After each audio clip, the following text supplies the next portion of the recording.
Hey guys, my name is John Park and welcome to Intro to Form Language. In this tutorial, I'll be covering some of the basic things regarding form language, shape design, and how to apply that into your subject matter. So let's get started. So typically, form language it's a term that's been used and thrown around in the design community. And I guess the question is, what is form language, right? Because it's something that's not common to your average person, and it's such a conceptual term that's used as a designer or an illustrator. But when it comes down to the basics, what is form language and what does it represent? So I want to show you guys some examples, and these are some character designs that I thought kind of showcased really good use of form language and shapes. And obviously we all know Mickey Mouse, a very iconic design of the Disney franchise. Actually, all of them are Disney. But notice how Mickey Mouse uses the shapes as circles, right? To kind of compose what Mickey Mouse, the character design, is made up of, right? So we know that visually, when we see this, whether it's a silhouette or a blur, we know that this from a distance, we understand that this is Mickey Mouse. And that's what kind of makes the design a very, very successful and iconic and well understood design, because of this particular use of circles. And right here to the right, we have Wreck-It Ralph, the two main characters of the film. And I thought this was a perfect example of showcasing how we have the difference between a very square character and a very round character, right? You can see that these two characters have such a contrast, just not only based on the visuals, but also their personalities. And the visuals just help reinforce that kind of relationship, right? We have a circle and a square, and that's the kind of contrast that this film used. And same with here, with Up, we have the same exact example. We have a square, and we have a very circular character. And even within the square, you can see that, you know, the character here has a square head, square ears, square glasses. But check this out, he has a circular nose. And the reason why the character actually has a circular nose is so that there is some sort of relationship between the two, right? So when you look at this character, Russell's very round. There's a lot of round features, right? Round mouth, round nose, round eyes, all these round little things around his tassel or this little belt, you know. And the only thing that's really square are these subtle elements, like the patch on his arm, the belt, you know, some indication that, you know, even at certain points his facial expression actually gets pretty round as well when he's upset, right? Even though he has a round face, the facial expression gets pretty square. So these types of design languages are utilized in a way to really kind of showcase and drive not only story, but also the character development. Let's look at some other examples here, guys. This was one of the films that DreamWorks produced. Actually, one of my favorite films visually. This is called Croods, and Croods it's about a family who's kind of like a caveman type family, and they have a lot of family dynamics that they kind of learn along this journey. And there's a lot of tension between the father and the daughter, and it's a growing kind of narrative story and plot. But when I was looking at the environment design, there's a lot of things that were so unique and put in a context that we were able to visually understand. So what's interesting about these environments in particular is that these actually are very reminiscent of coral reef, right? You look at this stuff, and these look like coral reef. And I'm pretty sure, whether this was intentional or not, but the designers over at DreamWorks were obviously inspired by something. And the first thing that came to our mind, you know, and I think what most audiences connected with, was the fact that this was so much like what we've seen before, but put in a different context, made it a really interesting design language, a form language. And this is a picture of a coral reef that I wanted to bring in.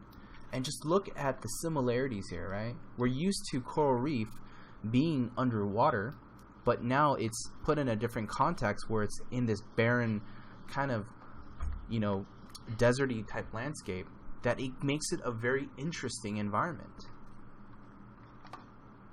Let's look at a couple of other things here. I wanted to showcase this example here. I thought it was fantastic, of this creature here. And this creature is a whale, right?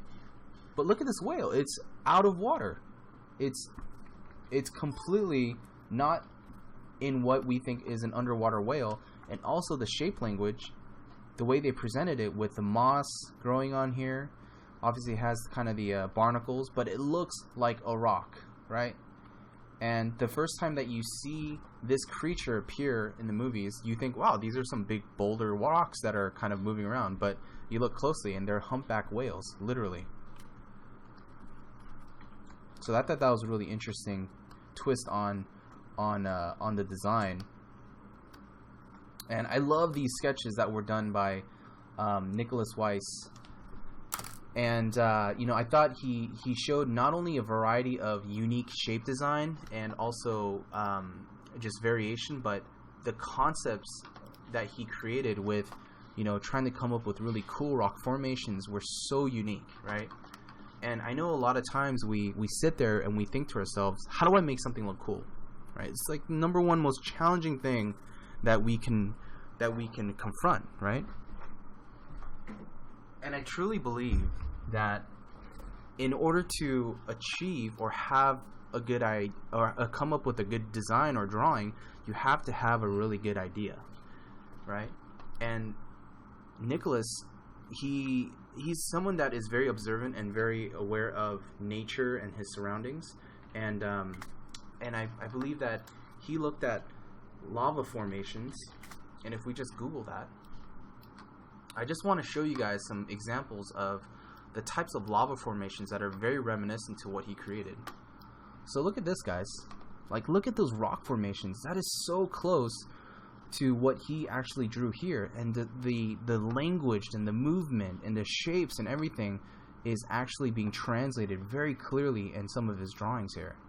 And these are some of the shapes that he himself was most likely inspired by to come up with these cool designs, right? Otherwise, you know, when we look at this stuff, we're just scratching our heads like, how in the heck did he come up with these ideas? It's so crazy, right? So, you know, it's not to say that, you know, he doesn't have great ideas generating from his own mind. I'm sure he does, but something will always, you know, you will always be able to generate some ideas when you look at really, really great reference or really great inspirational sources. I'd like to show you guys a few more examples here. Our favorite, Star Wars, right? For all the nerds out there, including myself, I could not show Star Wars. The reason why I wanted to show Star Wars is not because I'm a huge Star Wars geek, which I am, but also just the designs. Why do we remember Star Wars so much, right? And the X-Wing and the Death Star and all these other vehicles that they showed in the movie franchise. Like, why do we remember them? Why are they so iconic? And if we really break it down to its core, it's the shapes. Look at how simple these shapes are. I mean, this is literally a triangle, right? If we look at it in profile, it's literally a triangular shape vehicle. And we look at this vehicle here, it's literally a circle with a triangular tip. right? And this design here, you know, if you look at it in profile, front dead on, it's literally X, right? That's why they called it the X-Wing. Duh, right? But it was so simple that the audience, the people that were watching it from the movie theaters and from home, were able to just connect with this and look at it like, oh yeah, I totally understand that design. I get it. It's simple. It's circular. You know, I can remember it, and that's the key component to really good design, is understanding how to make something really, really clear, iconic, and very easily recognizable, right? So that's what I'd like to share with you guys today, and hopefully in this demonstration, you guys will be able to pick up on that and utilize that in your designs. Just one more example before we get started. I know this is a little bit out of context, or it might seem like it, but I want to talk about car design. The reason why I want to talk about this car design is, you know, one, BMWs, sexy cars as they are. A car like this, some of the car designers were actually inspired by sharks. And if you look at it, BMW has always had a unique aesthetic, and you always wonder, like, man, it's got this really cool feature in the front.